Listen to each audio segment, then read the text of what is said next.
about Dhammadharini and what Dhammadharini is.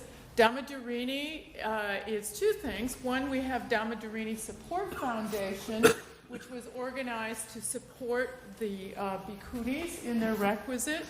But the primary purpose of Dhammadharini is a women's monastic group. We refer to women monastics as bhikkhunis. The women's monastic group has had a renaissance in the West, much in part thanks to Ayatata Loka, who's one of the first Western bhikkhunis to organize a group like this and really take off. I've known Ayatata Loka for about 15 years. She is the most dedicated bhikkhuni I have met in my entire life, and I have devoted 10 years of my life to being on the board of directors for Dhammadharini. And as a founding member, it has just been my privilege to be associated with this group. Dhammadharini has kind of two branches right now. One is Aranya Bodhi, which is Awakening Forest Hermitage on the Sonoma coast. You may see some pictures of that in our pamphlet or online on dhammadharini.net. And the other little branch that we're really trying to nurture right now is a town vihara, so that our bhikkhunis can have access and to being able to teach and to share Dhamma with lay people. The hermitage is a little bit difficult to access. It's fairly remote. It's off the grid. And so we're really, our biggest desire is to find a home for the bhikkhunis in a more town-oriented area so that we can all have access to them and they can have access to a lot of things that happen in town so that they can do bindapat, go from house to house and request alms. So that is sort of the impetus behind Ajahn Brahm's gift to bring his practice here to the States as a benefit for the Dhammadharini bhikkhunis. So I'm hoping that you'll find it in your heart to contribute to the benefit of the bhikkhunis, to provide the lodging requisites, to help us raise the money for a town vihara so that we can all have the opportunity to spend time with these inspirational bhikkhunis. And I do have to say before I sit down, I think I found the fact that women devoting their whole lives, every moment of their lives to their practice has been an incredible inspiration for me as a layperson. And I'm sure that you all will find that too.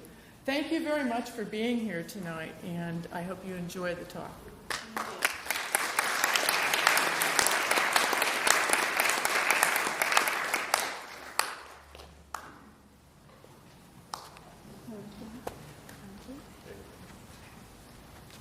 I'm Shirley Kwok, and I'm Director Emeritus from Dhammadharini and also a long-term member of IMSB.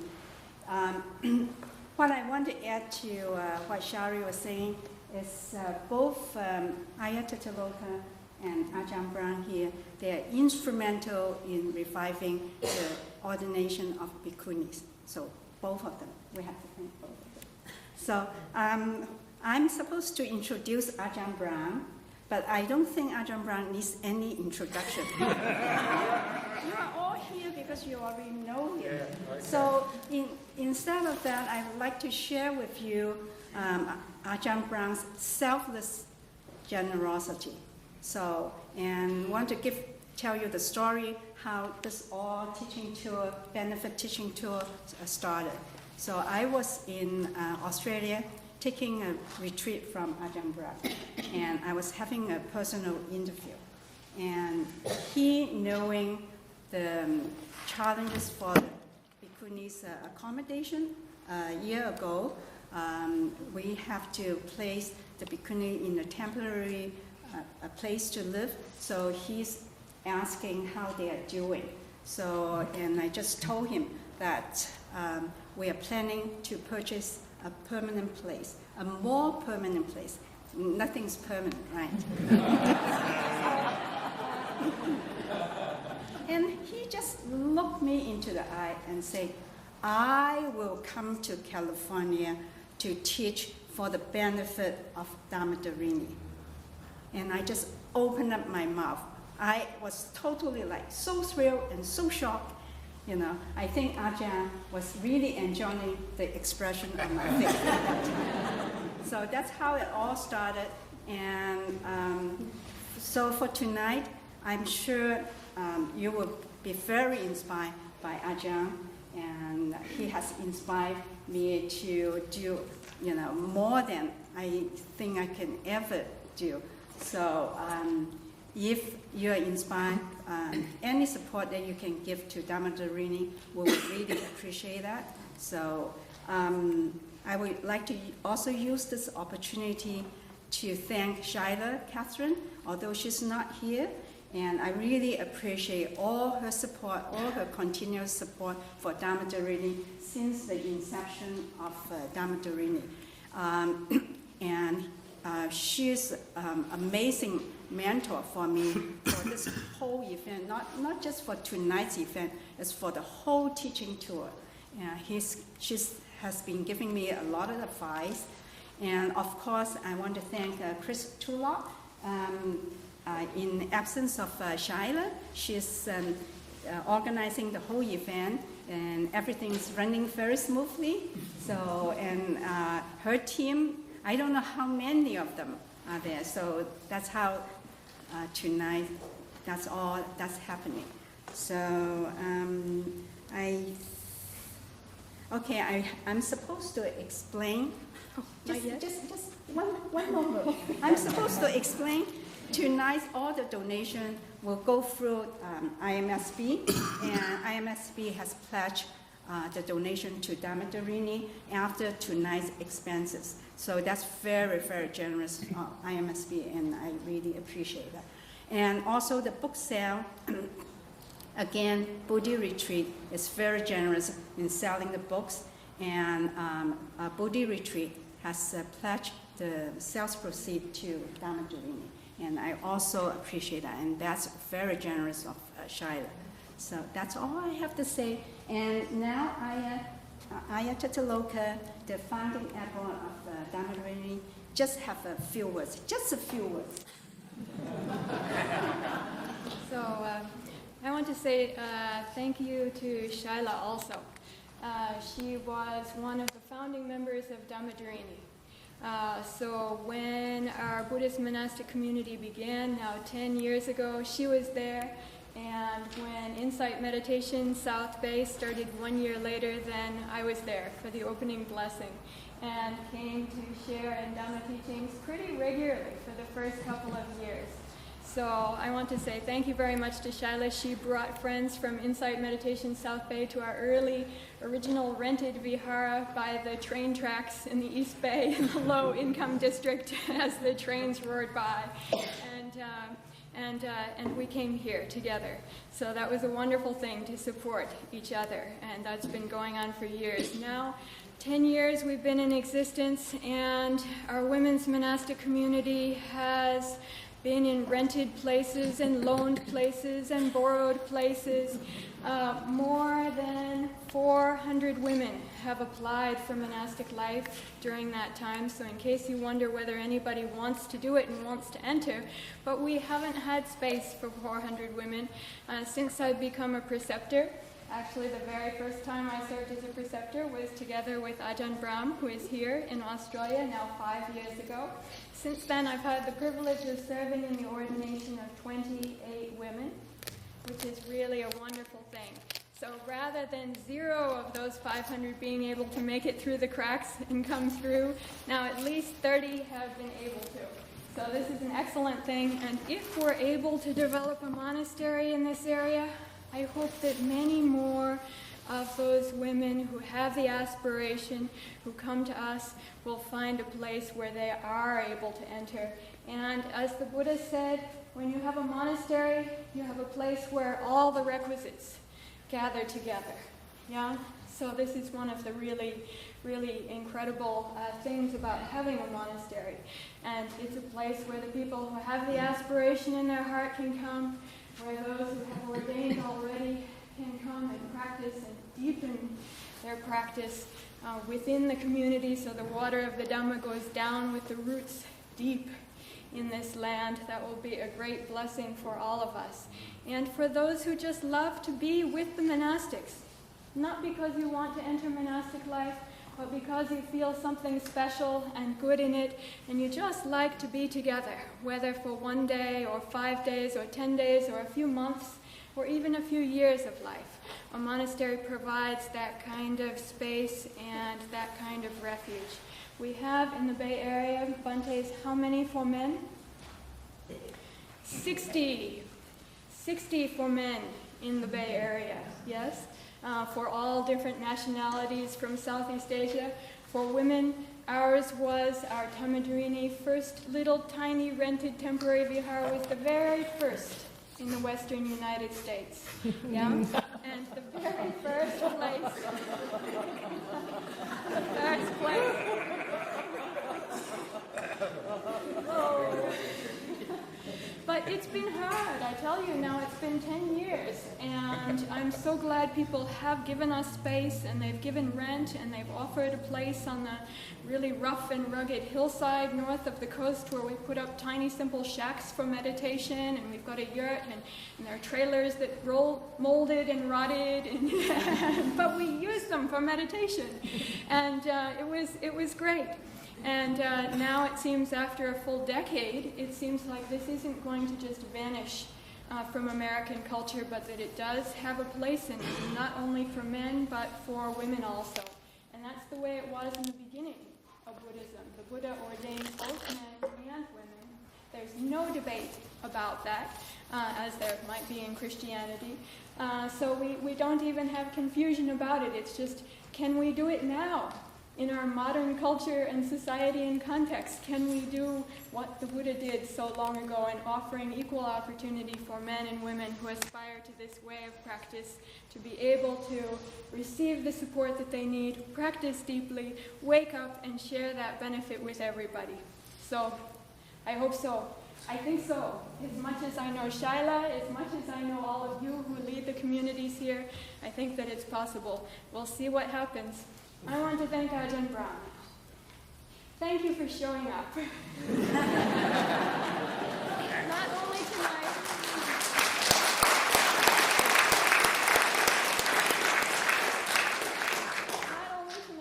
and not only every single morning and lunch and afternoon and evening of the last 10 days. Yeah. But more than that, in the last 5 years, ever since he understood that according to Vinaya, and he was a Vinaya scholar as well as a great meditator, not only was there the old tradition, but our monastic discipline, as he saw it, he realized it looks like it allows us to legally do this, so why shouldn't we? He can tell you why not. Yeah. Yeah. I'll let him, if he would, tell you why not. But, very good. Thank you for that. I deserve that. Yeah. He's been calling himself his humbleness in the last few days. Yes, I am. If you are humble, you must let people know. Otherwise, there's not much point being humble. No one knows about it. Okay, so I turn you over to him for a wonderful evening of Dhamma. And thank you all for being here, for your practice, and for being, I hope, part of the 4 assemblies, or fourfold Sangha of the Buddha, including not only all genders of lay practitioners, but all genders of those who aspire to awakening in the monastic life as well. Right. Thank you. Thank you.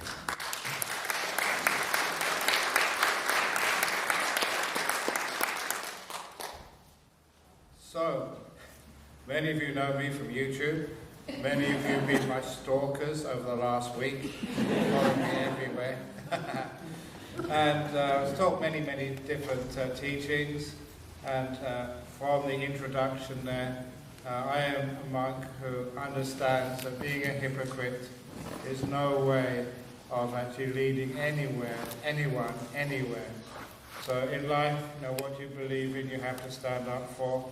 What you teach, you have to do. What you believe in, you have to follow and make happen. And it's not that difficult to do. There's one of the teachings of my master Ajahn Brahm in Thailand, passed away a long time ago. And that was the teaching which, it is in one of my books, but not many people knew about this teaching because it happened to an Australian man who told me about this. That before Ajahn Brahm had a stroke and was unable to teach, he became quite well known in many areas of the world. And this Australian man, he wanted to see the great master to ask some questions, as people often do want to ask deep questions over those with a reputation for wisdom and compassion. So he travelled all the way from Sydney to Bangkok, from Bangkok up to the northeast of Thailand, Ubon, and from Ubon to find a taxi to take him to this remote monastery in Thailand. By the time he got to this monastery, it was a huge monastery, he had to ask someone who could understand English, where is this great master? And he was under his hut, where he usually received guests. And so this Australian man walked to that area and found the great master was surrounded by about 200 or 300 people, all of them asking their questions. And he waited and waited and waited 2 hours, 3 hours, and he was not any closer to talking to the master Ajahn Brahm. So, disappointed, he gave up. He got up and walked away, realizing there was no chance he could get close enough to ask the questions he'd come all that way for. But on the way out, he saw the monks were doing some sweeping of the grounds. He realized his taxi would not come for a while, so he decided at the very least he could make some good karma and do some cleaning. So he picked up the broom and started sweeping. Maybe not even 5 minutes had passed by, and he felt behind him someone put their hand on his shoulder. Of course, he looked around, and that hand belonged to Ajahn Brahm. Ajahn Brahm was a great monk. Now, he could read minds. That's why it was a bit scary to be with him. But as I said already, don't be afraid that the monks or nuns can read your minds. Because in meditation, when you do develop that ability, you only read 1 or 2 minds, and after 2 minds, that's enough. You will never want to read such a mind. Your minds aren't worth reading. So, be honest. But Ajahn Brahm had read this guy's mind. At least he'd known that this man had come such a long distance, and only for the one reason of seeing this great master. Not for touring around, not for travelling, not for buying mementos to give to his family when he got back home. He came from Sydney direct here. He was going to go back to Sydney again. So Ajahn Brahm, through an interpreter, gave him a quick teaching. It was only just one sentence, and most of the greatest teachings I have got were just these one-liners. They're the ones which you take back with you, and they really mean so much. I'll give you one of my one-liners before I give you Ajahn Brahm's. Because this time there was a Singaporean man. He was asking me very quickly, because he had to go to work, what is the essence of Buddhism? And I told him, he said, the essence of Buddhism is suffering, and suffering is asking from this world something it can't give you. And it's a very beautiful teaching. When you ask from this world something it cannot give you, that's called suffering. And we ask so much from this world, so much impossible things, such as your husband always being home on time, such as your wife always being kind, such as your children always being smart and going to good universities, such as your boss being reasonable. This is asking from this world something it can never give you. Like Ajahn Brahm, not telling bad jokes.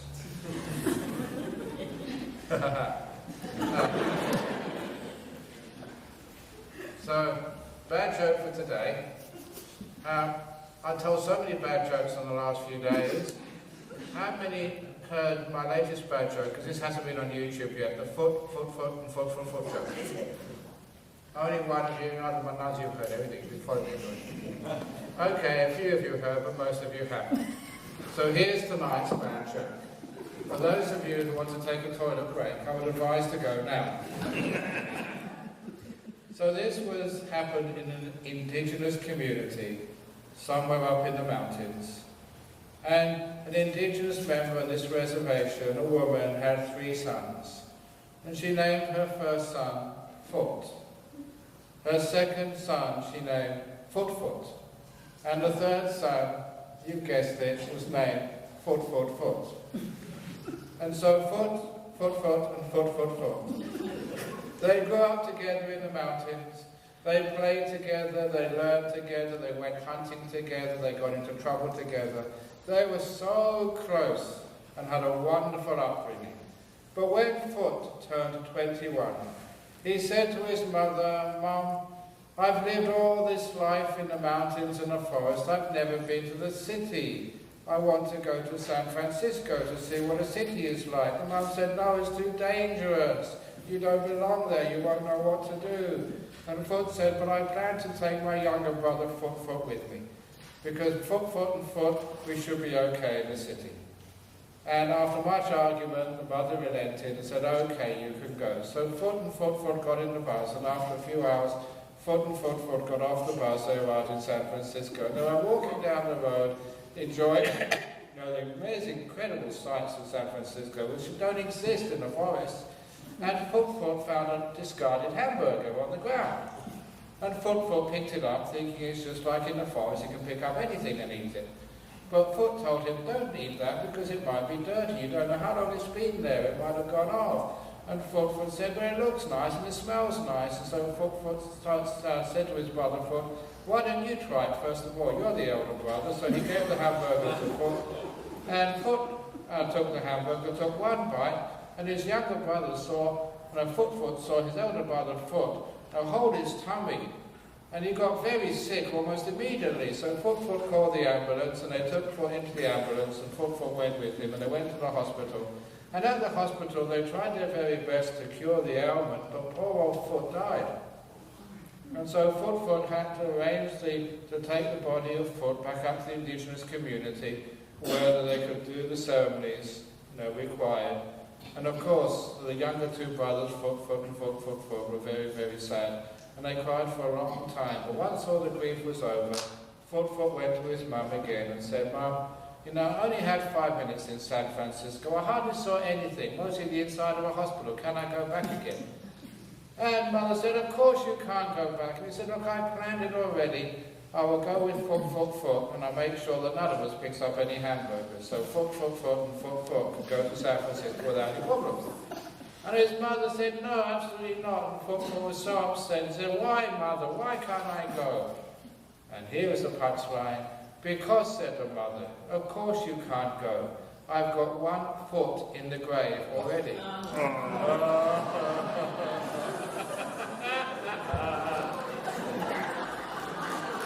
Thank you. Now I've got that over.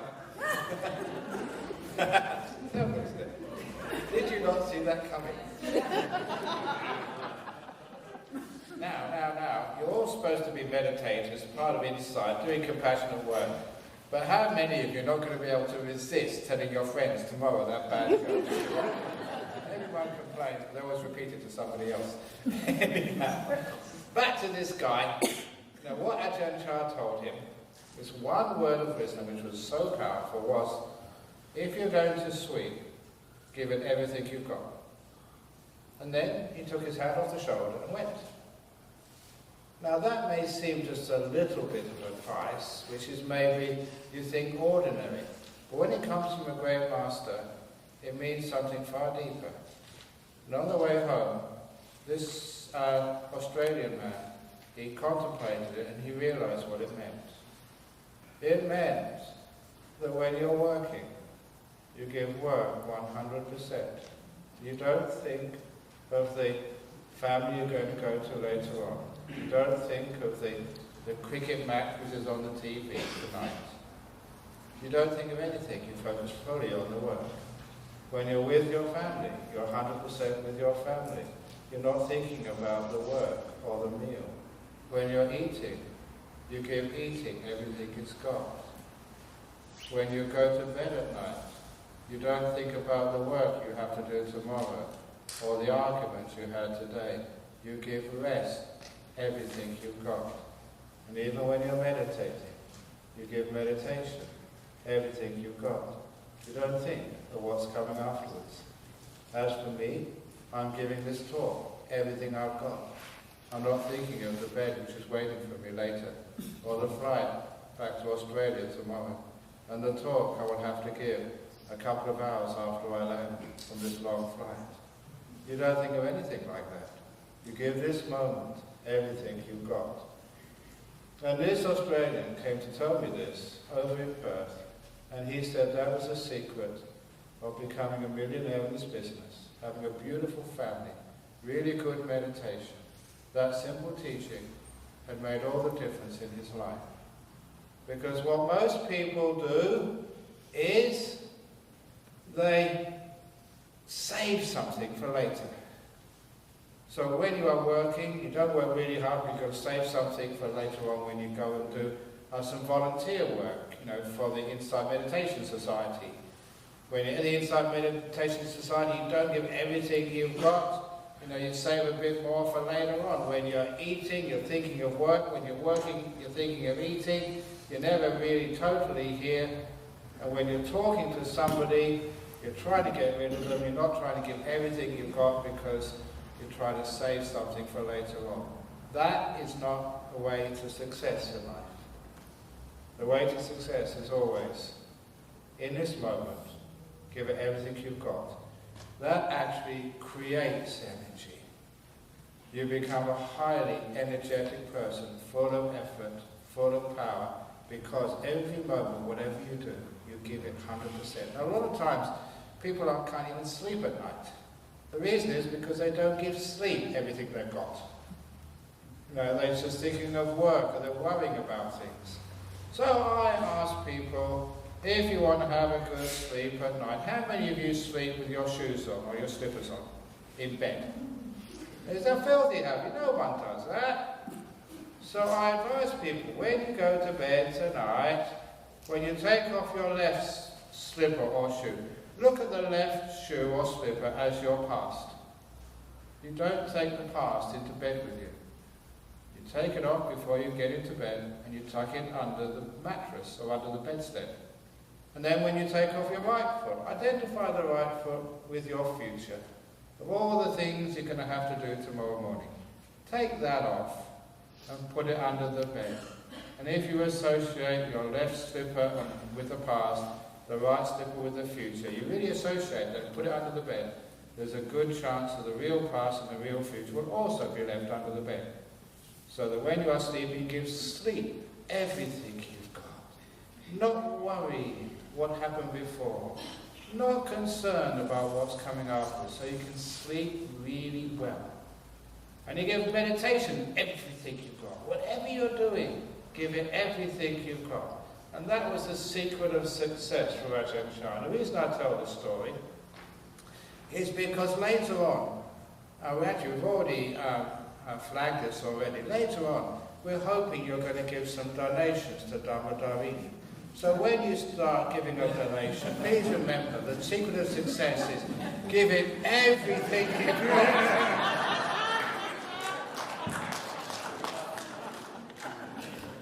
That doesn't work. I tried that every time. It's worth a go. But so, not with donations, because that's just greed, but just at least, whatever you do, you're going out with someone, give that person your total attention. You're with your husband and wife, doesn't matter how, not husband or wife, not husband and wife. I know this is California, but I still don't. But at least, you give total attention to whatever you're doing. Giving that effort is a powerful way of having success in life. And of course, all of you doing meditation here, especially Insight Meditation Society, Give that everything you've got, 100% attention, 100% effort, fully committing to whatever you are doing. And of course that's a secret for success. Whatever I've ever done in life, I've always fully committed to it, thrown myself into it 100% and see what happens. Whether it was the ordination of women, I don't care what happens, you give yourself 100% into this, see what happens. And it is because of that I'm here. It's true, because I say that helping women enter the monastic order is like having daughters. When I have daughters, if you have a daughter, you have to look after them. You can't just give birth and think, right, that's it. I've done my bit. Now grow up by yourself. You have to look after them. Make sure they're well fed and well trained and well housed. So that's what I'm doing here. Just making sure my kids, because I'm much older than these ones. You know how old I am? It was last February, a year ago, when I was in Bhutan. I'm honest, I can't lie, I celebrated my 750th birthday. Honestly. Now, monks, we can't lie. It's really against our precepts. I celebrated my 750th birthday in February 2014. Amazing, isn't it? Do I look 750? As IIT said earlier, Ajahn Brahm, you don't look a year over 600. But it's not about years, it's about months. I celebrated 750 months since I was born. It's much more awesome giving your age in months rather than years. Anyone can say years. And of course, if you say you're 62 and a half last February, which was, in years, that's ordinary. So say 750, say it in months, and it's much more awesome. It's just the same whenever we have any collections, any donations. Like the other day, last night, we in your temple, you know how much money we raised for Dhammadharini? Last night it was, because now I had to count it in front of me to make sure he was honest, and it was over 120,000. Wow.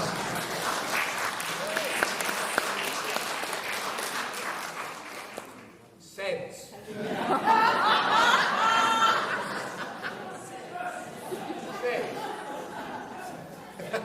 About 1,200, still pretty good. But when I say cents, 120,000, say, yeah, that's really good. So be careful when you listen to these things, because a lot of times in life, when we don't listen carefully, we don't have mindfulness and attention, we get it all wrong. So this is actually an interesting piece of Dhamma. Sometimes we jump to conclusions, we get angry at people, we get upset at people, and sometimes these are people we love.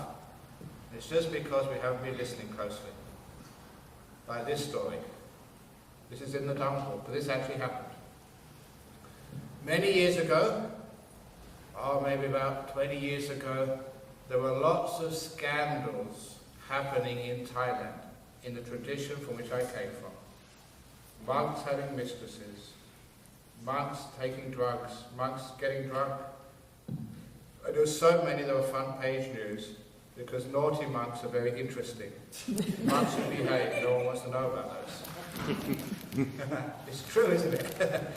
But anyway, there's all these accusations going around, and so for the sake of honesty and to clear my conscience, I made my confession. I made my confession in front of my regulars on a Friday night in Nonamala. I looked to the ground, because confessions are very hard things to do.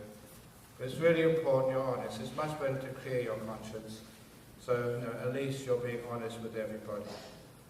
So in front of my congregation, maybe 300 or 400, it was online as well, I told people that some years previously, I had spent some of the happiest hours of my life in the loving arms of another man's wife. Honestly, we kissed, We hugged. We loved each other. There was another man's wife.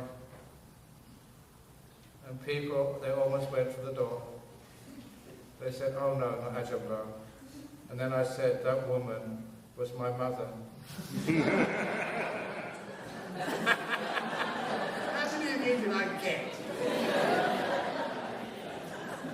I spent some loving many hours before I was a monk in the loving arms of my father's wife, my mother. We hugged, we kissed, we had a wonderful happy time.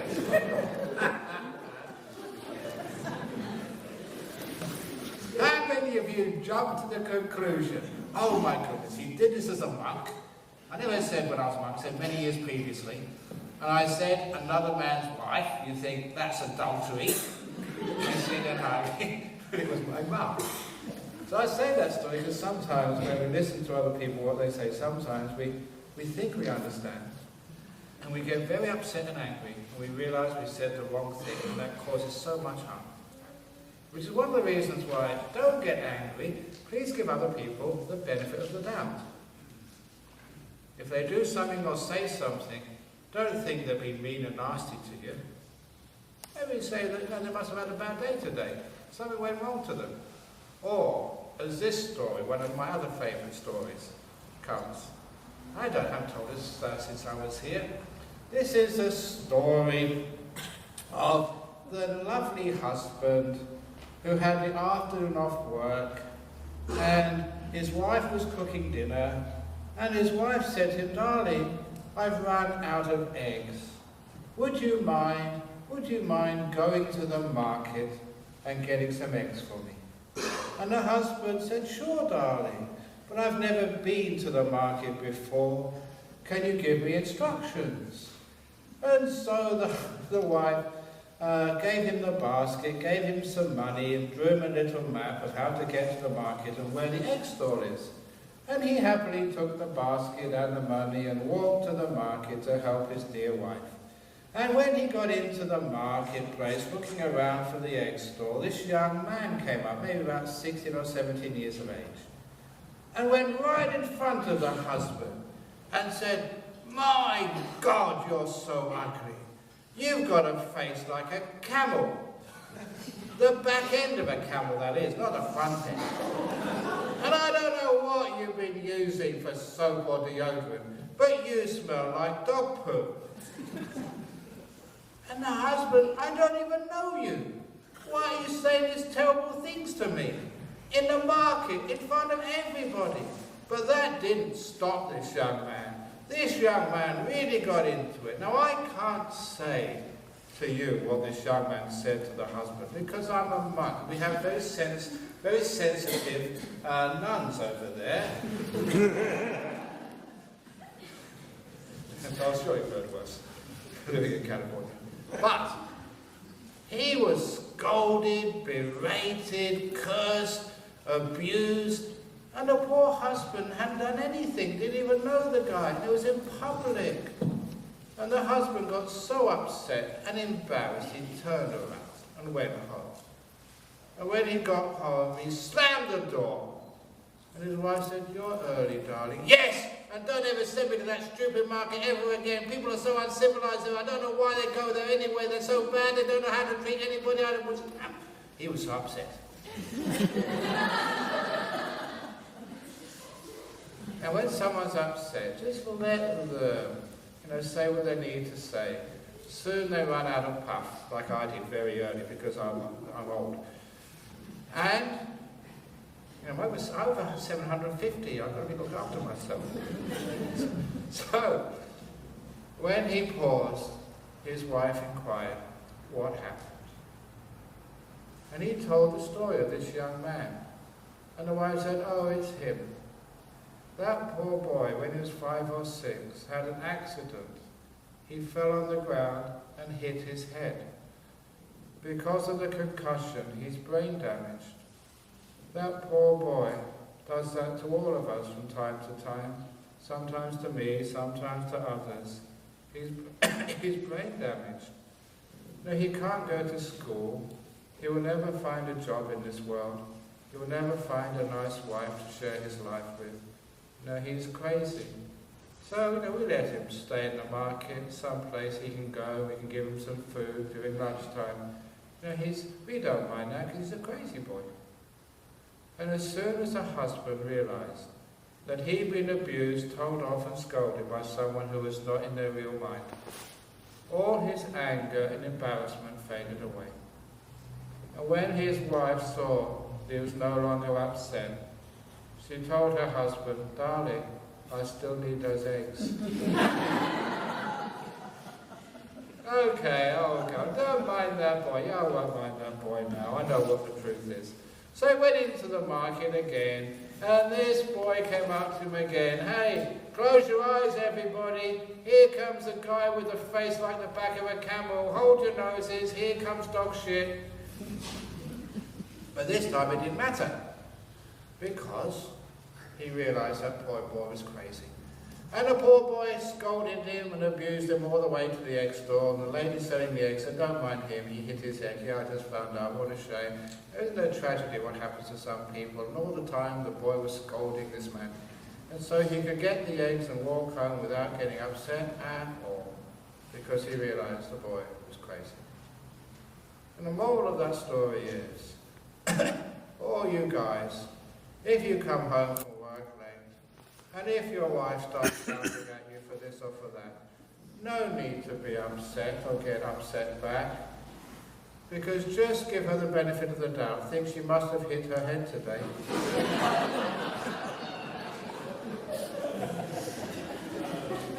Or if your husband does that to do when you come back from shopping, he must have hit his head on the car as he got in.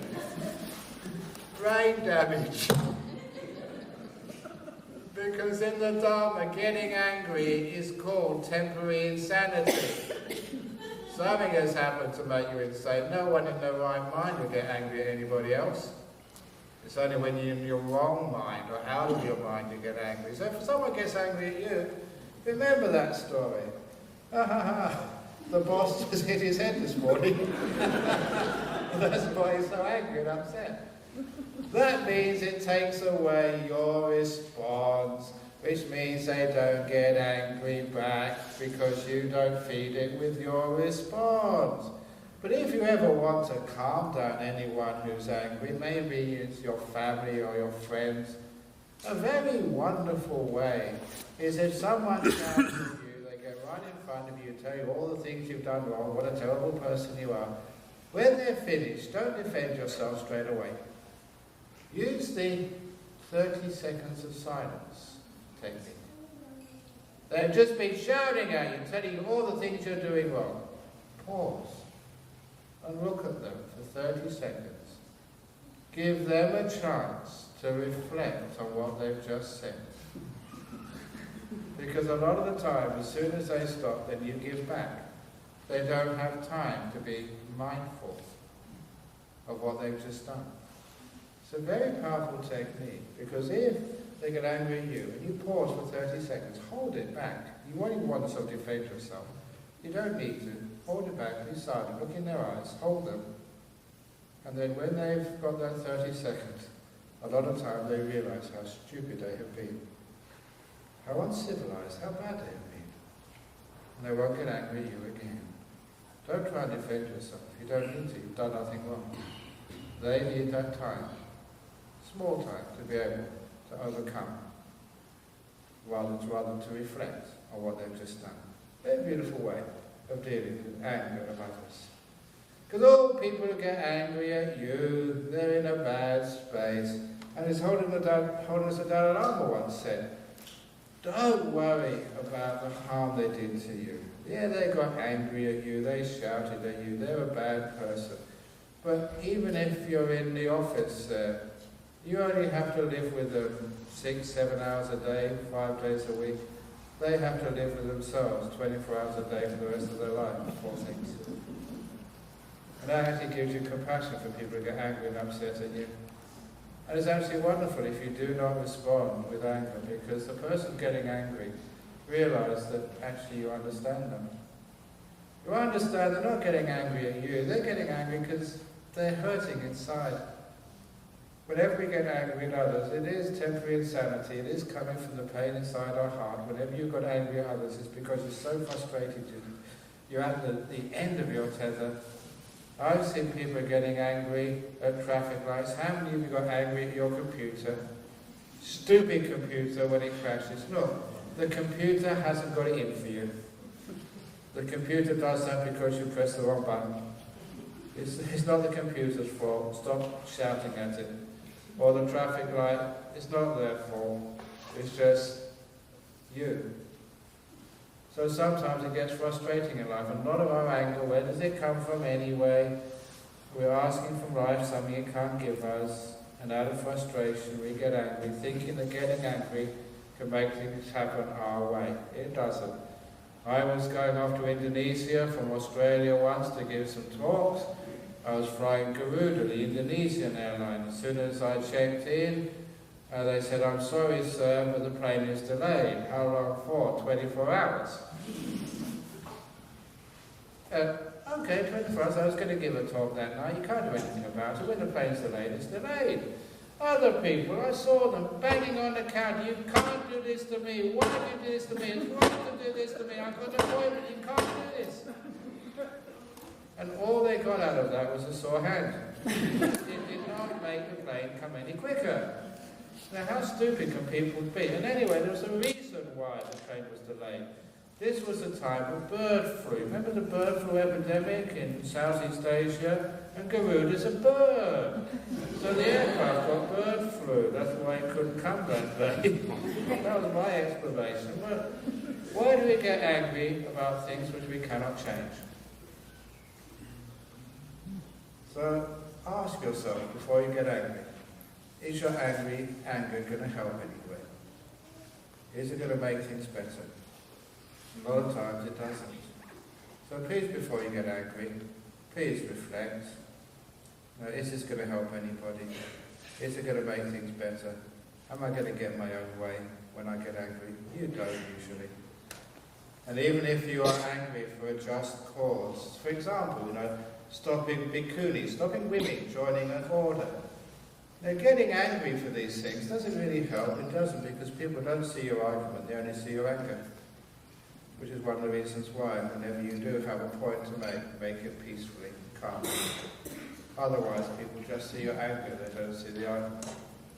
So that's one of the reasons why in Buddhism we learn wonderful techniques, not to get angry what other people do or say, that's their problem.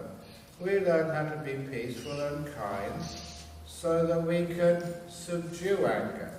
One of the other ways of subduing anger, when people start to get angry at me for all sorts of different reasons, and it's amazing, I'm a peaceful monk, I don't do any wrong in the world, but people still get angry at me.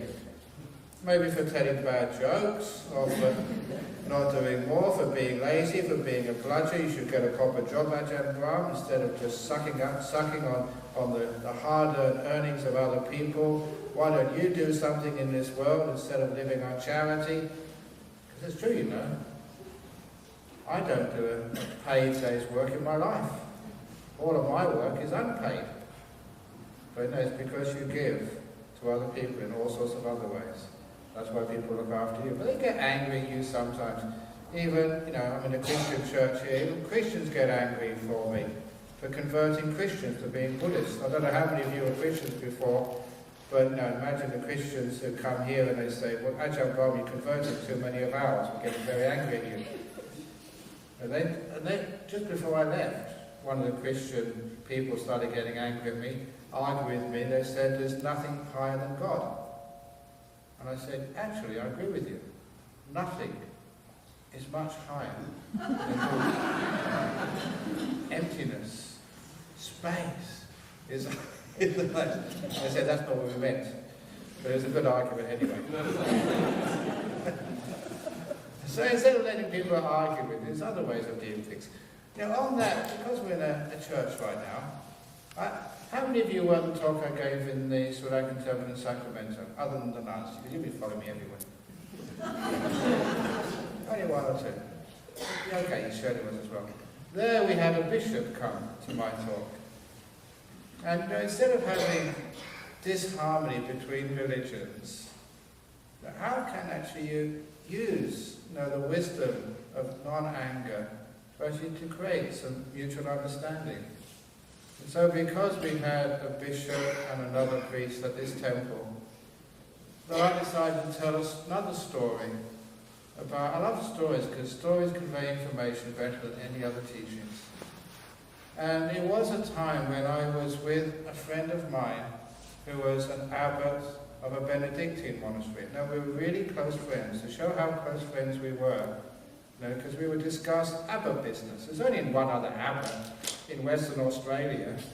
And it's amazing how many of the problems we had were similar. So we confer every now and again on how to treat and teach our disciples. So if you want any tips on how to run a monastery and get these younger nuns in line, you know who to come to. It's secret abbots rules. But anyways, he became a close friend, so much so that when he died, I was invited to his funeral mass in the church. I was the only one who was not a Catholic. I was a Buddhist monk, and I was invited to go and say a few words at his Catholic mass, because they all realized just how close friends we were. And anyway, this fellow, Abbot Placid, we were, years earlier, we were at a conference on chaplaincy at the university. And also in the audience was an Australian man who was very prominent in Australia. You know, if anyone was from Australia here, when I mention his name, you would know him, because he was a person who was asked by the Australian government to head a committee to introduce a Bill of Human Rights into the Australian Constitution. Very well known, a great scholar, and he was also a Jesuit priest. So when he asked me a question, I knew I'd have to really dig deep to find an answer which satisfied him. And his question was, what is the Buddhist concept of God? It's a nice place to answer this in this church. Now it's very easy to sort of go to sutras or tradition and say Buddhists don't believe in God, but that doesn't go far enough. That's what he could read in any book. I wanted to take this question far deeper. So what I said to him, I said, my friend here, Abbot Placid, I've known for a long time, we have very good discussions on religion, on spirituality, on meditation as well. And he's often told me that one of his core beliefs is that everyone is searching for God. That's what he keeps saying. Now I respect my friend. So I asked the question myself, what am I, Ajahn Brahm, searching for? What are all you searching for? What are the bhikkhunis searching for? What we're searching for, much more than a monastery, is respect. That's one of the reasons why I gave ordination, or help with the ordination of women. Women want respect, so that they can become full bhikkhunis if they want to.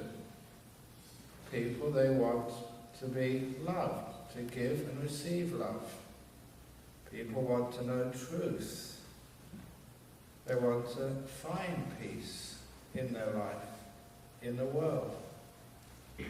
So, if that's what the Buddhists are searching for, and this fellow sitting next to me says everyone is searching for God, then that's what God must mean. Respect, truth, love, giving and receiving, peace. I should also say humour and fun as well, joy. That's what people search for. If everyone's searching for God, that must be the Buddhist idea of God. Very simple, but an argument which actually takes the concept deeper, destroys walls which divide people, especially different religions, creates harmony, and takes the pursuit of these things deeper.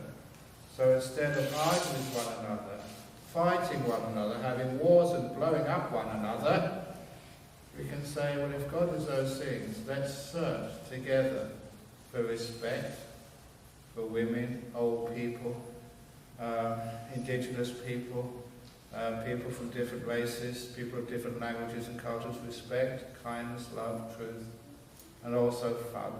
Let's laugh together. It's a great way of creating harmony. And then if that's what we worship and believe in, imagine what a wonderful world we can create. And as a Buddhist teacher, I've got no problem with that. So that was an answer I said, and Frank Brennan, his name was, he sort of stood up and said, wow, that's the best answer I've ever got.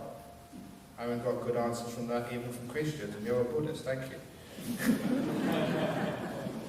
Now those are the ways that we can use now our insight, not to sort of block things and say, no, this is our truth, because this is what I've been told, this is what I've learned, even this is what the sutras say. Take it deeper, so we don't stop at our knowledge.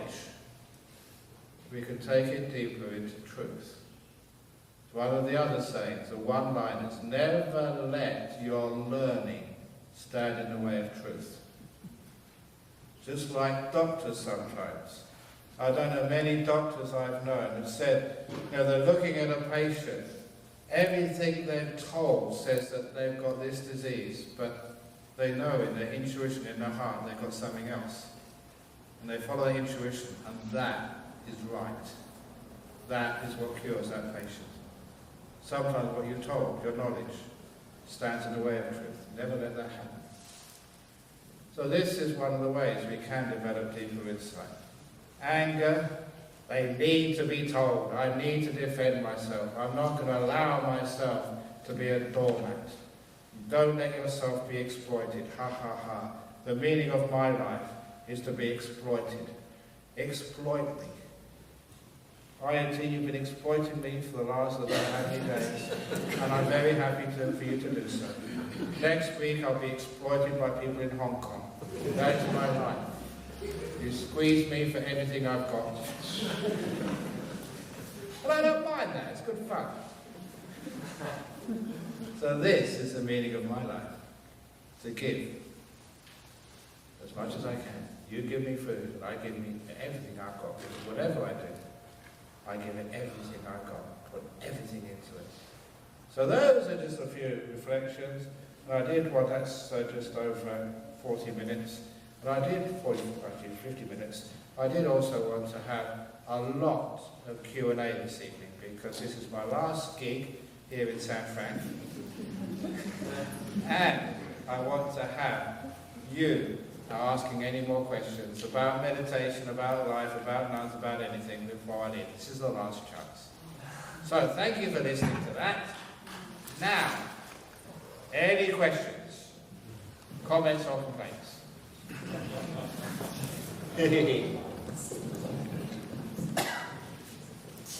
Okay, I got a question then? It was from the audience. Okay, very good. So here is the first question. But before I read this question out, to get some more questions, like I said last night in your temple, I quoted a Buddhist sutta. And that sutta is the Chula Kamavibhanga Sutra. Just so you can check me out, Venables afterwards, that I'm saying the right thing. There, in just brief, a man went to see the Buddha to ask about karma and rebirth, karma reincarnation.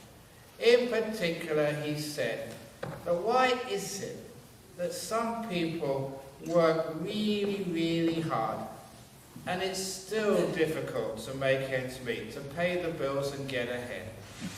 Other people, they don't work as hard as you do, and they become rich. They live in these big mansions, drive big cars, have got lots of money, go on expensive holidays, and they didn't work that hard. Why is it that some people are rich while other people are poor? And it can't have anything to do with how hard you work. There must be some karma from the past life. And so the Buddha explained the karma you have to do in this life to be rich in your next. It made a lot of sense. And the man was so impressed, he asked a second question. And the second question, why is it that some people are born beautiful while other people are born ugly? Even if you go to spas and have facelifts, you're still ugly. all just really beautiful and hot. Now you may have noticed that when I mention the word ugly, I always look at the floor. And the reason for this is when I told this story the first time in Singapore, I just happened to be looking at one woman when I mentioned the word ugly. And she really complained big time. Why did you mention the word ugly when you were looking at me? So now I always look at the floor when I say ugly. And sometimes it's even more important as a male to look at the floor when you say beautiful as well. So I get in big trouble. But anyway, so that they said the reason why some people are born beautiful while other people are born ugly. And it made a lot of sense. So he asked his third question. This is the reason why I tell this story. And the third question was, why is it that some people are born intelligent while other people have such a hard time going through high school and university? Maybe they don't even get to university. Some of your kids, you give them extra tuition, you really sort of push them, send them to summer camps to learn math or whatever, and still they don't get the good stats scores to go to university. Why is it that some people are just born intelligent, other people are born stupid? And the Buddha said, and please listen to this is important. The karmic reason why you may be reborn stupid in your next life, the karmic cause for stupidity, low intelligence, is not asking questions in this life. Any questions?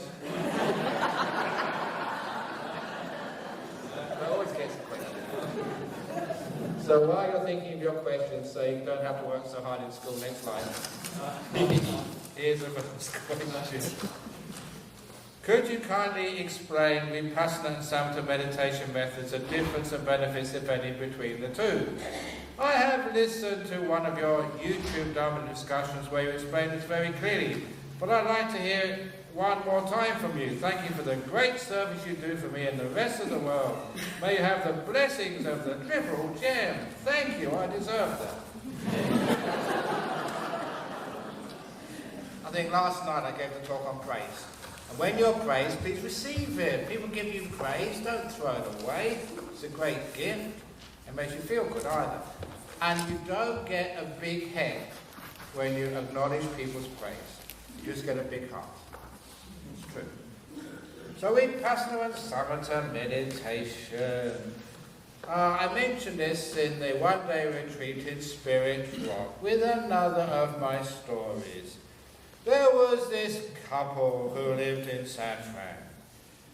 Sam, surname Atta, with his partner Vi Passana. Sam Atta and Vi Passana decided after lunch to go on a walk up Meditation Hill. And of course, they took their dog with them, who was called Metta. So Sam Atta, Vi Passana and Metta the dog went on a walk up Meditation Hill. Sam went up the hill because he loved the peace, the stillness on Meditation Hill was so amazing. Vi, his partner, she went up there for the view. In fact, she took her Canon camera to take all these wonderful insight shots from the top of Meditation Hill. But you know what dogs are like? Metta the dog, she just went up there for the fun of it. Now, dogs are very wise. You know, because they don't think so much, they know much more. So, they do, you know. So, Sam and Vi, they got halfway up Meditation Hill, with the dog as well, and even halfway up Meditation Mountain. Oh, it was so still there, so peaceful. Sam was enjoying the stillness. But he also had a pair of eyes. He could see the view as well. And enjoy that. You could see such a long way, even halfway up Meditation Mountain. And Vi, she was taking all these shots, even though it was only halfway up. You can see so many things you can't see from down below. So many insights were there to be captured on film. And Metta the dog, even halfway up Meditation Hill, she was so happy she was wagging her tail. And when they got to the top, even the dog, he could see the view and enjoy the peace too. When they got to the top, the top of Meditation Mountain, wow, It was so still, almost nothing moved. Sam had achieved his goal. Stillness, wow. But Sam had a pair of eyes, and he also enjoyed the view. Vi, she was taking all these incredible shots. You could see everything. The wisdom was laid out before her. But she could also feel the deep peace as well. And met the dog. You know what dogs are like when they're really happy? Their tail wags as if it's falling off, and they ran around in circles. But the little dog could see the view and enjoy the peace as well. Because on the top of Meditation Mountain, stillness, insight, and compassion, they all coexist. You can't have one without the other. So when it gets to Samatha Vipassana, and I include metta as well, you may think you're doing one, but the other two are right behind. My master, Ajahn Brahm, he would hold up his hand like this. That's Samatha, that's Vipassana. Now you can see Samatha, you can't see Vipassana. Now you can see Vipassana, now you can't see Samatha. You may only see one, but the other one is right behind it. You can't split them up. And this is so true, because when you make your mind still, why? You give energy to mindfulness. Mindfulness gets very strong. But when it gets very strong, you can see things you haven't seen before. And when it gets very strong, it also gets very happy, very joyful. And in fact, as a meditation teacher, it's very hard to see how still people are. They may be asleep. It's very hard to understand their insights, because it's amazing how many ideas people confuse with insights. But the one thing which people can't fake is their happiness. So when people meditate and they start getting deep, it's their happiness which is the most clear guide to me how deep their insight is. If you can see the truth, you let go of suffering, and you're not so agitated. If you're still, you see the truth and you're happy. If you've got compassion, you can get great insights and much stillness. The three always go together. And I mention compassion because in some meditation retreats, it's incredible. As a Buddhist, I'm embarrassed that some retreats, where is compassion? They practice stillness or insight, but no compassion, for goodness sake. That's why in my retreats, we practice no-bell silence. Do you know what no-bell silence is? No bells. You get up whenever you want.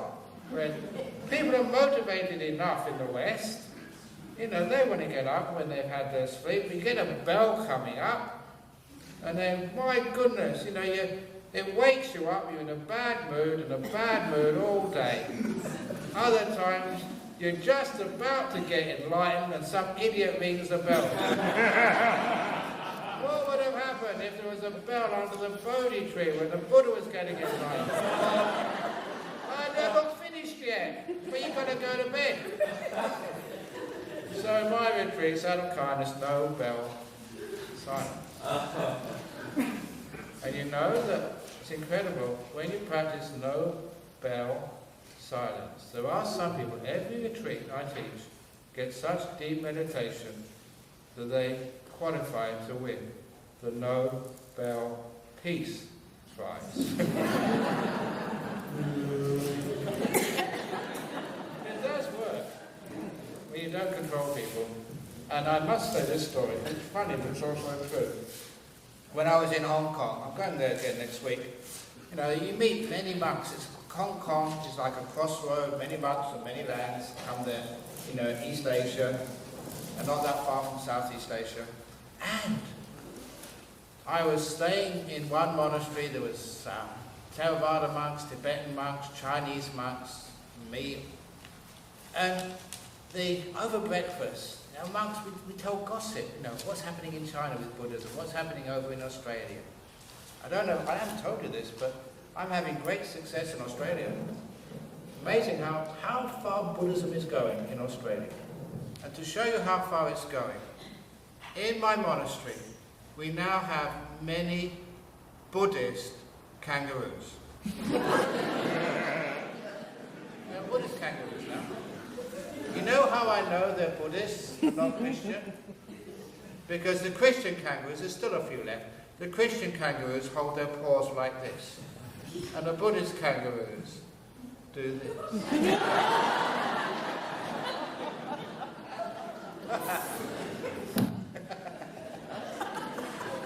The Asian monks always laugh at that one. They think it's good.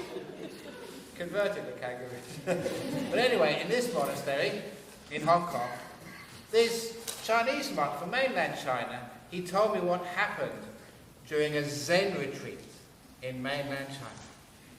Now, in those Zen retreats, you may have gone to them, hope you haven't, or you may have seen them on TV. There's a monk goes around the back of you with a big stick. And if you start nodding, you get whacked. Really? It's scary. But this was happening in China. There's a meditation retreat, and the master was going around the back, and there's a woman, middle-aged woman, was nodding. She got whacked on the back. Immediately, she reached into her pocket, took out her smartphone, and called the cops. And the cops came and arrested the monk. You can't do that these days. It's against the law. And they took the monk to jail and charged him. Be very careful what you do on retreats these days. The same would happen in San Francisco. That's assault.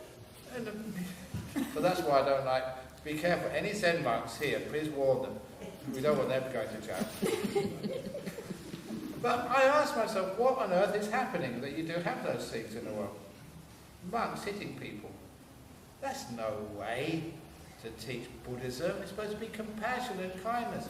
If that was me and I saw someone nodding, I'd go and get a blanket and a pillow for them.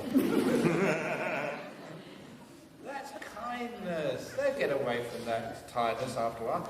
They're nodding because they're tired, for goodness sake. It's compassion. Why can't we remember compassion in Buddhism? So, that's the heart. Compassion, the dog, is as important as samatha and vipassana. If you haven't got that compassion and kindness, you're getting into big trouble. So, is that okay with samatha and vipassana? For now, anyway? What is a proper way to practice loving kindness? Thank you, Ajahn Brahm. Oh, that's a good one. Because a lot of people don't understand how to practice loving kindness. How many of you may chant the loving kindness, may all people be happy and well? That's not loving kindness. That's control. That's like when somebody, this is apparently one of Groucho Marx's jokes. You know, he was coming out of his hotel and the elevator opened up and somebody said to him, "Have a good day, sir." And he replied, "No, I've got other plans." I'm not going to have a good day just because the elevator operator tells me. I refuse on principle. So if you say, "May you be happy and well," I say, "No, I'm a rebel. I'm going to deliberately be unhappy because you wanted me to be otherwise. I'm exercising my constitutionally given right for the pursuit of misery." Doesn't that say that in your constitution? And actually, all it says in your constitution is the right to pursue happiness. That's one-sided. You should have the right to be miserable as well. This is the land of the free. And it's true, you know, that a lot of times if you're not happy, you feel like a failure. And that causes even more psychological damage to you. That is one of the reasons why that book, which was on sale outside, which is all sold out, was called "Don't Worry, Be Grumpy." What's wrong with being grumpy? It's part of life. Oh, I've got too many questions now. Okay, more questions. Look, we don't need too many professors at Stanford next time, so it's good we have a few students here as well. You don't have to be that intelligent. Thank you. Right. So anyway, don't worry, be grumpy. This woman got fed up with trying to be happy. At a meditation retreat, everyone else was smiling and happy. And just get up with a smile, and when you're meditating, be smiling, and after a while that really pissed her off big time. I don't want to smile anymore, I'm fed up. All these people in California being happy. Did you had that sign up here some years ago? Don't worry, be happy. Remember that one? That's terrible, forcing miserable people to be something they're not. So when she complained to me, I don't want to be happy. I feel grumpy. And all you telling me to be happy is making it worse. So what I did, I just went into my office and I wrote out a grumpy license. You know what it's like these days? You know, you need a license to have a dog, a license to have a cat, a license to have a car, a license to have a motorbike, a license to have a wife, you need a license to have kids yet? Wait for it, it's coming. So we need a license for anything these days. A license to open up a temple, a license to build a hut. So, I gave her a grumpy license. And the grumpy license on letterheaded paper said, this license, you know, in really nice font, because you get all this font which makes it look official. This license grants to the holder, and I put her name down, Veronica, permission to be grumpy at any time of the day or night, for any reason or no reason in particular, just because she wants to be grumpy. Signed, her teacher, and I put my title, which is His Roundness, Ajahn Brahm. That's my title, His Roundness, Ajahn Brahm. And I dated it, and the expiry date, end of her life. And I gave that to her, so now she doesn't have to feel so guilty not being happy. So when it comes to loving kindness, saying may you all be happy and well as well. Saying the door of my heart is open to you no matter who you are, no matter how you feel. If you want to be angry, I will still love you for being angry. If you're sick and miserable, you can be sick and miserable, and I'll still be your friend. It's not putting any force or pressure on people at all. If you want to die, you can. The door of my heart is open to you. Maybe wife, husband, father. Even though you're dying on me. You don't need to get better for me. I let you be. Let you go. That is the highest act of love, to let someone go. You trying to keep them is pretty selfish sometimes. Yeah, you'll miss them when they're gone. They're at the end of their life, their body's wearing out. They're often trying to keep going just for you because they don't want to upset you. And so often I've found, if you give someone who's dying permission to die, the one who loves them the most, give your lover permission to go. And that frees them so they can die beautifully instead of struggling so they don't hurt other people they love. That's metta. Metta is not may you be happy and well. May you be whoever you are, and I will still love you and care for you. Loving kindness. When you see that, you find out you always want other people to be well and happy, and that puts pressure on them. That's not real loving kindness. Next question, I'm going to do this quickly. How do you view addiction and recovery from a Buddhist perspective?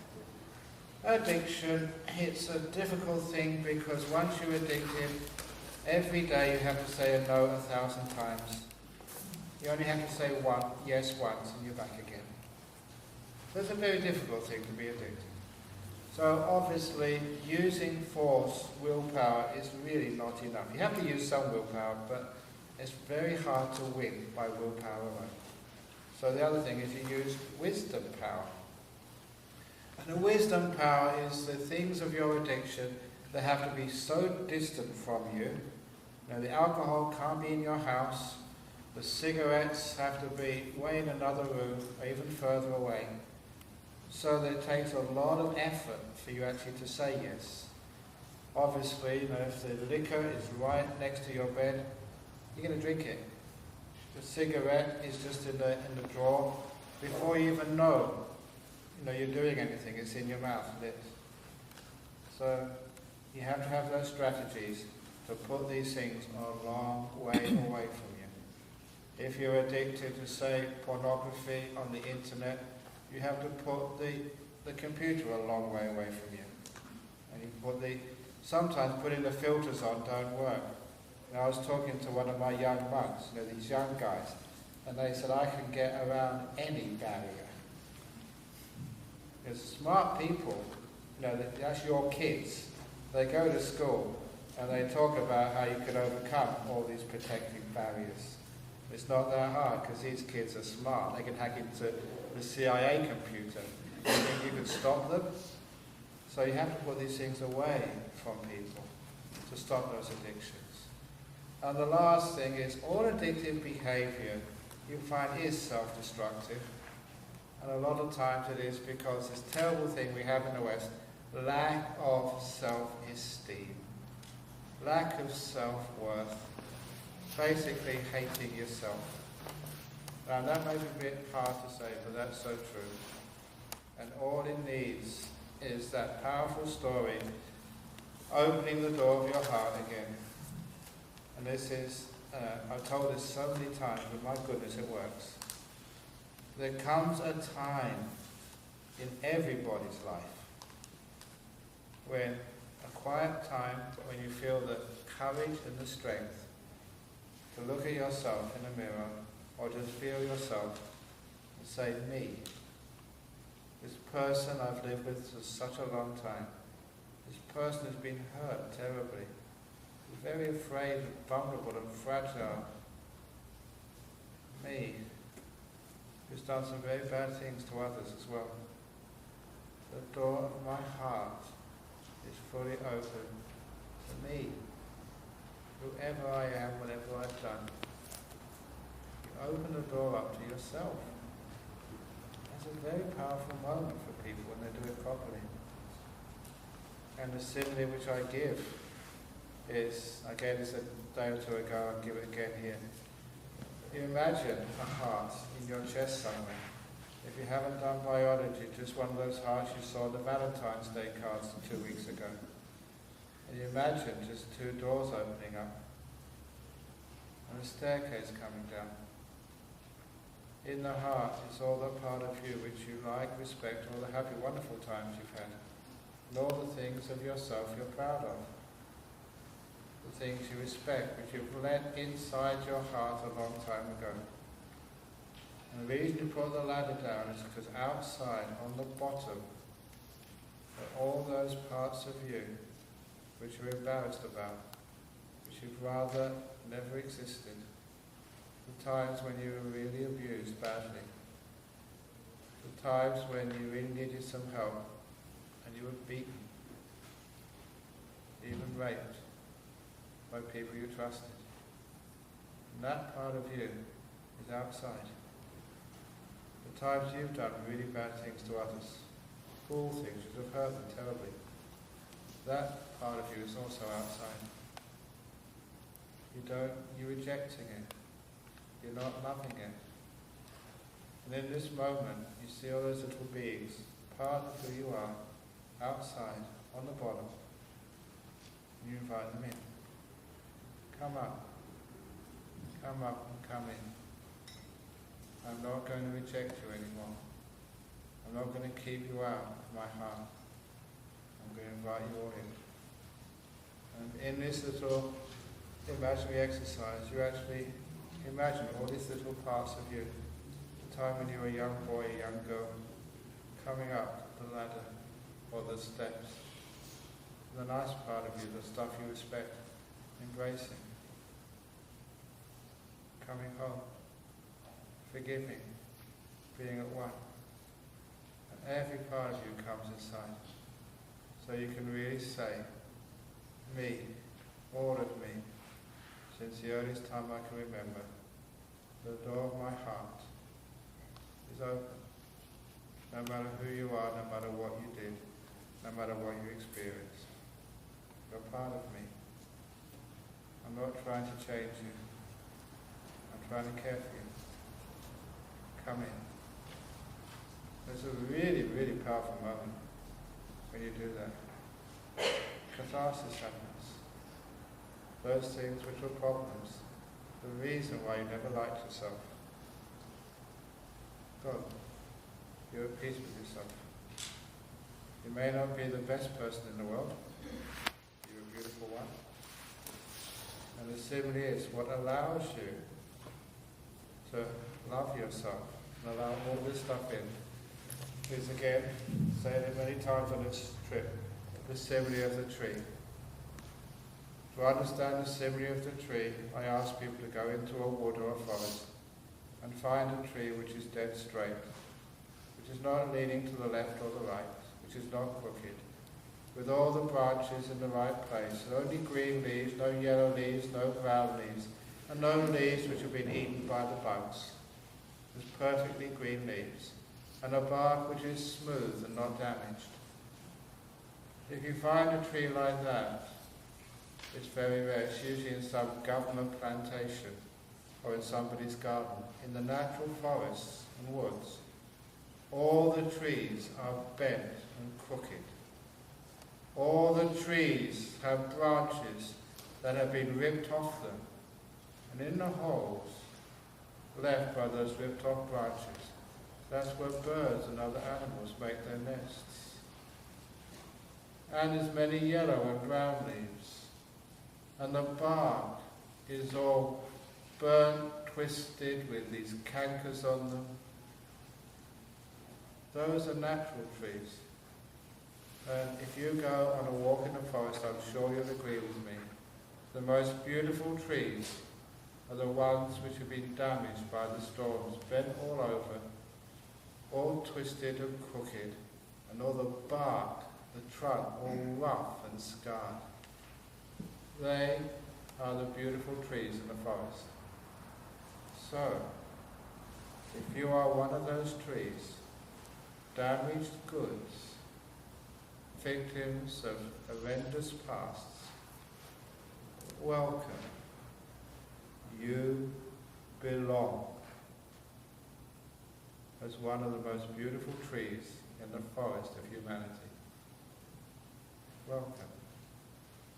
Powerful simile, which actually brings people in, and what was once lack of self-esteem, one thinks there's something wrong with me, is looked upon as what makes you beautiful, lovable, one of the best trees in the forest. That is how we overcome the cause of addiction. Ajahn, could you adjust your mic, please? Oh, okay, sorry, yeah. I was getting a bit sort of carried away with that too, sorry. You could hear that okay in the back? Okay. Say it all over. Oh, yeah, that's a really good story. Anyway, in Buddhism we believe in karma, a force of nature like psychic powers that has not been supported by science. What do you see are respective roles for science and insight in understanding the nature of the universe? Oh, how long have we got? I was a scientist and I love this stuff with science and the nature of the universe. I don't know if any of you have seen the TEDx talk done by, what's his name again? Rupert Sheldrake, Professor of Neurobiology or something at Cambridge University. He gave a talk distinguishing scientific method and scientific dogmatism. Scientific method means everything can be challenged. Scientific dogmatism say, no, we've settled some things and you can't ask questions about it from here on in, like dogmatism in religion. And having said that, simple things, I think you all probably remember your high school science, Newton's law of gravity, the attraction between two massive objects is equal to the product of their masses divided by the square of their distances apart, multiplied by the universal gravitational constant big G. And Professor Sheldrake said, well, is it really a constant? Prove it. And there are laboratories in every major country where the scientists spend all their time every year measuring these constants. It's probably, one of the lowest jobs for scientists who can't get a job anywhere else, but it's well paid. And of course, they keep the records, and this guy went back 50 years, comparing the measurements of big G in laboratories all over the world, and finding, yes, big G does change significantly. When it changes 2% in New York, it changes 2% in Calcutta. It is not a constant, which undermines basic parts of physics, because no one knows why it changes. But most scientists refuse to admit that, because science is dogmatic. Now, when I say that, when we go to his main thrust, which is why science denies the existence of a human mind separate from the brain. There's heaps of evidence. In 1981, I read a report in Nature magazine of Professor John Lorber of Sheffield University in UK.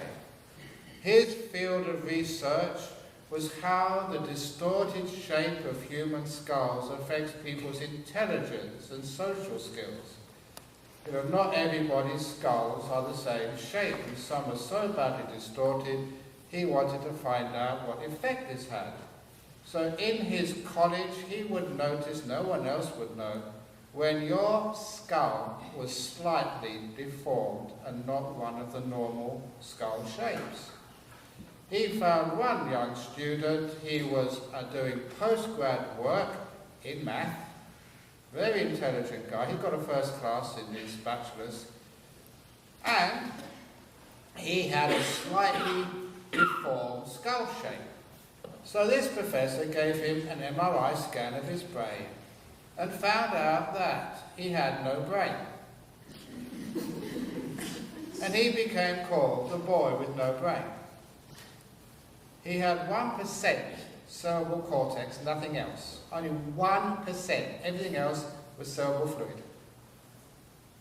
And even today, no neuroscientist can explain how 1% can actually take over all of the functions of a brain, just to be able to breathe and have a heartbeat, let alone being a person with memory, with intelligence, postgrad, research with maths, with a girlfriend, to be able to speak languages, well educated, was impossible.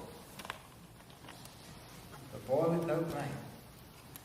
The CT scan was done several times, but they thought it must be something strange. Science has called this an anomaly. It doesn't fit in with the theory, so push it aside and forget about it. Many other times this has happened. There are times when people have had NDEs, near-death experiences. On one occasion, this was great evidence for the existence of a mind outside the body. There was one person, this was in a BBC documentary, one woman, poor woman, over in Colorado Springs, here in the US, some years ago, who had an aneurysm at the base of her brain. An aneurysm is like a blood vessel which is so weak it balloons out. If it bursts, you're dead. Because it was the base of the brain, no doctor in the US at the time was prepared to operate, because the chances are she would die and they'd get sued. But there was one experimental doctor over in Colorado Springs who was pioneering what's now called cryogenic freezing, where you freeze the human body to such a low state, things stop, and that allows you to perform operations which were previously impossible. So he proposed to freeze her body to such a low temperature that everything stops, then open up her head, literally lift up her brain, fix up the aneurysm, put the brain back in, cover it up again, thaw her out, and hope for the best. It had never been done before. So she had to sign all sorts of waivers, that no matter what happened, she wouldn't sue the doctor. She had nothing to lose. And the anaesthetist happened to be one of the researchers on near-death experiences. And so he said it's a great opportunity to do some research. So he would record everything which happened and was said in the operating theatre during the procedures. So if she did recover and she did say she was floating above or she was saying this was said, this was done, they could at least say it was true record of what happened. And secondly, because her brain and the rest of her body was frozen to such a low temperature, he had some other gizmos on her brain where he said if one neuron, even one neuron fired, he would be able to record it. And so during this operation, for a long time, many hours, no neural activity was happening at all. Such a low temperature, the brain stopped.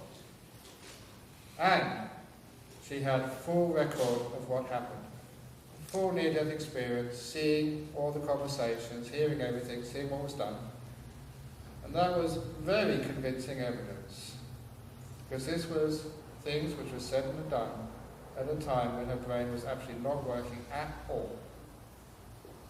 Do scientists accept that? No, anomaly. She must have just been thinking this, believing it.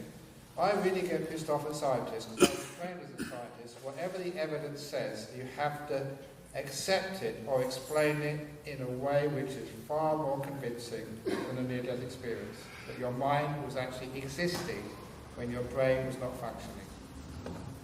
There is so much evidence. There's people who remember their past lives, literally, and they say who they were, and they have no way of gaining that information, and they go back and they find, yes, those people existed. And the evidence is so strong. You get a scientist to believe in reincarnation, rebirth? No way. Why? Because they don't want to. And people like Richard Sheldrake, and there's others joining him, are trying to force science to be scientific. Not to be so dogmatic, to believe just because they have to change the whole worldview, to understand that the mind is separate from the brain.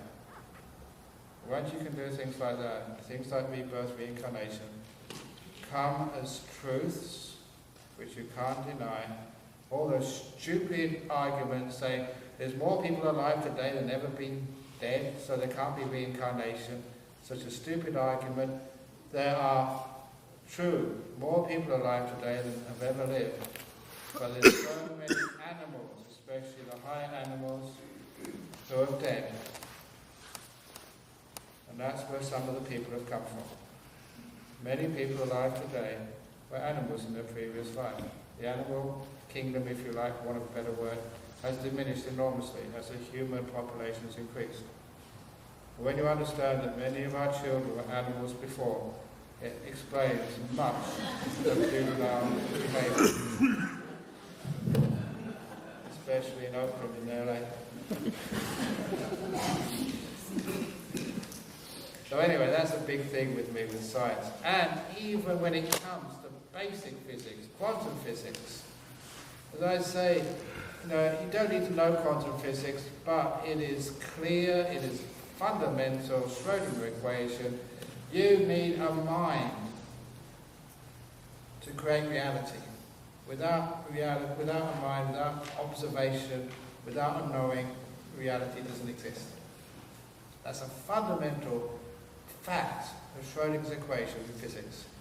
The fundamental part of quantum physics, and quantum physics is what makes our mobile phone work, what makes computers work. Quantum physics actually works. It's how basically the old transistors work. It's a quantum effect. Even though it works, it's true. But when we see the theories, we refuse to understand the implications. So please, that's an important thing, because once we get back to a mind, we get back to a society which recognises the importance of emotions, of love, of respect, things which can't be measured on some machine. And these become more important. We have emotional intelligence rather than intellectual intelligence. We care for each other. The material world becomes less important than the emotional world. Things like kindness, love, generosity, good karma becomes more important. Anyway, please excuse me for saying that, but that was one of my missions. It's gone past 9 o'clock. Can I carry on? Or is it time to go? I'll try and be quick. As you said, people who are wealthy or not, beauty or not, all depend on what he or she did in the previous life. And how can the present life get improved and better? By changing your perception of what beauty is. Because beauty isn't being a supermodel on the front of the magazines. Being a beautiful guy doesn't mean you look like Brad Pitt or you have big abs or something. You don't have to go to the gym every day to be photogenic. I have had more photographs taken of me in the last 10 days than Brad Pitt has. That is how to be beautiful. And as for wealth, what is wealth anyway? But wanting for nothing. I am so wealthy, even today somebody asked me, Ajahn Brahm, what do you want? Lan asked me, said, what do you want? What can I get you to go back to Australia? I said, nothing, I don't want anything. That's called being rich. I'm so rich, I want for nothing. So we change our attitude, our idea of what beauty is and what wealth is. Wealth is your family. Because they will look after you much more than your insurance will when you're in trouble. And your beauty is your happiness. The smile attracts people more than anything else. All we do for present life is only for karma in the next life. No, we make karma right now. So we make karma in this life, so we win in this life, we win in the next life. How do you know if we have free will or not? Did you choose to write that question?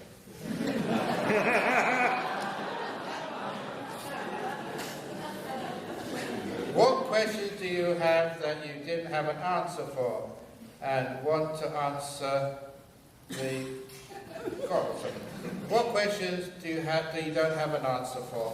Questions which aren't important are the ones we don't have answers for.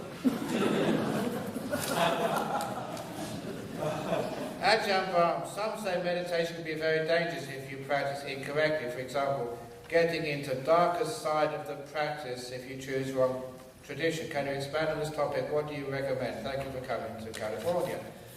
As long as your meditation has a lot of compassion in it, then it's not dangerous.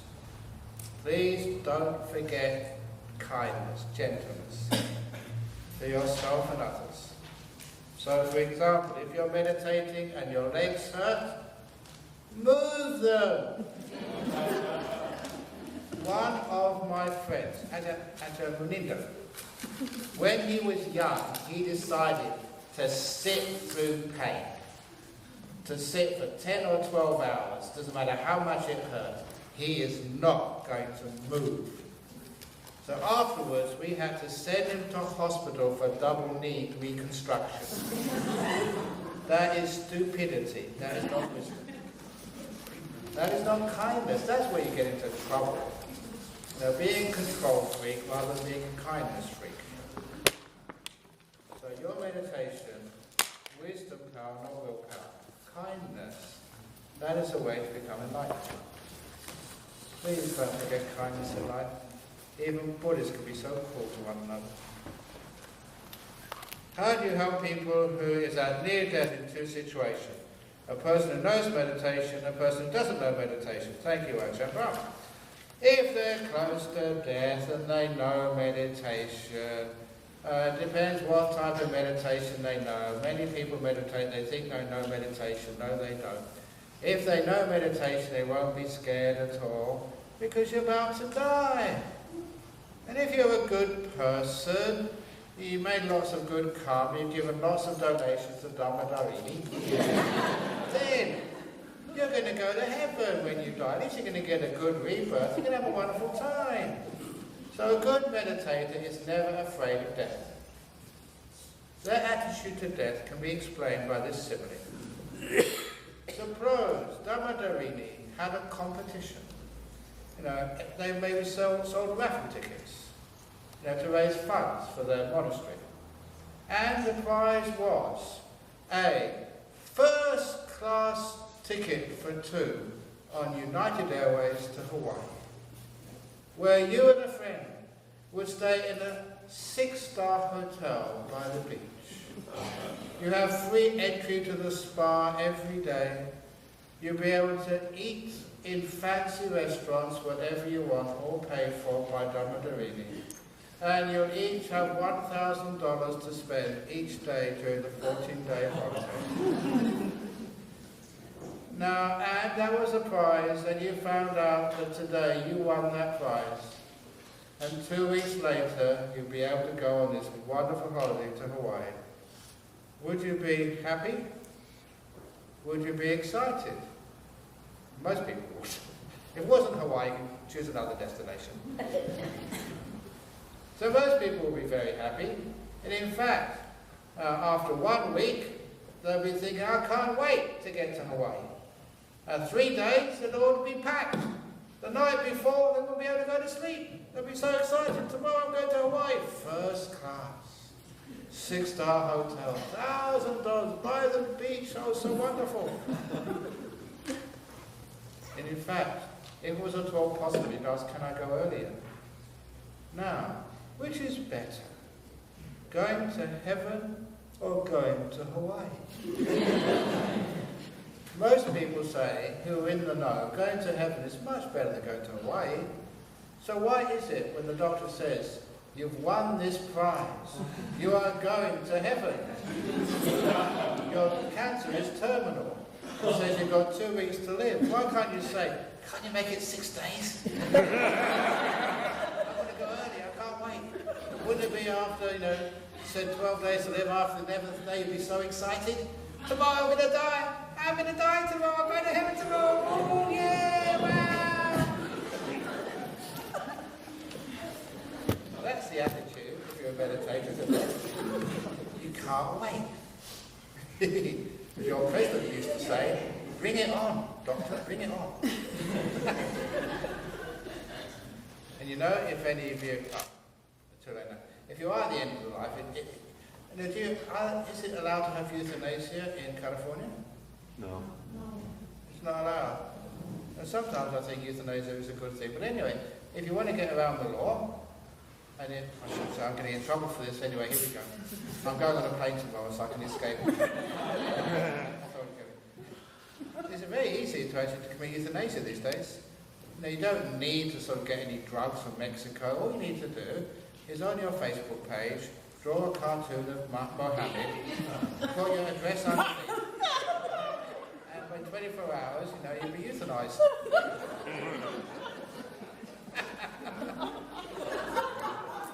Easy. No problem. And the government can't stop you for doing that. I'll get in trouble for that again.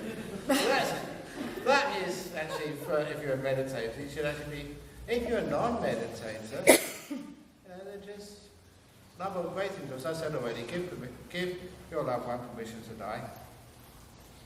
Because I've seen this, the first time I saw this, one of the wonderful moments in my life. There was this young couple. It was an Australian nurse called Jenny. Her husband was from the US, called Steve. And they were in their late 20s, early 30s. And they had a whitewater rafting company. So they would take people on these incredible journeys to some remote, beautiful locations in the world, doing whitewater rafting. That was their passion. It was an incredible job that they could get paid for doing what they liked more than anything else in the whole world. But unfortunately, Steve got a cancer, and he was fading away. There's nothing you could do about it. And I was counselling them, going to see them day after day. And it came to a time when he was so wasted, he was about to die, but he wasn't dying. And when I went to see them, he was in his bed looking just, a whitewater rafter. He was incredibly fit. But now he was just so thin, as you see people with cancer. And he wasn't dying. And I got my insight. I told Jenny, have you given Steve permission to die yet? And she looked at me. She didn't say anything. She understood. And she jumped on the bed. And she held this person she loved so much, tenderly, looked into his eyes, and said, Steve, it's okay, you can die. Don't worry about me. You can die. I love you. There's one of these beautiful moments in my life. I just stood back and watched all of this and see these two lovers give each other permission to go. I went. Following morning she gave me a call. He died that night. That's all he needed. Permission from the person he loved so much to leave her. And then he went. He'd been hanging on for days. Why? Imagine what it's like, dying. And the last thing you want to do is hurt a person you love so much. That's deep, that's even subconscious. You won't die until you be given permission. So if you have a loved one who's dying, please, if it gets to the point that you know they're holding on, there's no hope for them, they're going to die, give them permission. And sometimes that's all it needs. And then they die within hours, peacefully, instead of carrying on day after day after day. That's advice from people are close to death. Okay, that is the last question because I went through the last one pretty quickly. I apologise if I just went through your question too fast. Sorry about that. But thank you all for listening. Thank you all my stalkers for coming to so many talks. This is the last one, so remember how we do the sadhus. Get ready, everyone join in. 1, 2, 3. Sadhu! Sadhu! Sadhu! That's the Buddhist way. Ajahn Brahm style. At the end of the talk. Give it energy, everything you've got. Yeah, that's right, yeah. Don't forget the donation box, everything you've got. Now, please be generous and kind, because that's what I come for. And these nuns will be taking over, giving this wonderful talk. So this is what happens when you become a Buddhist monk, Buddhist nun. So all the best. Any announcements before we go? Boss? No announcement? No. So, good on you, mates. See you in Australia.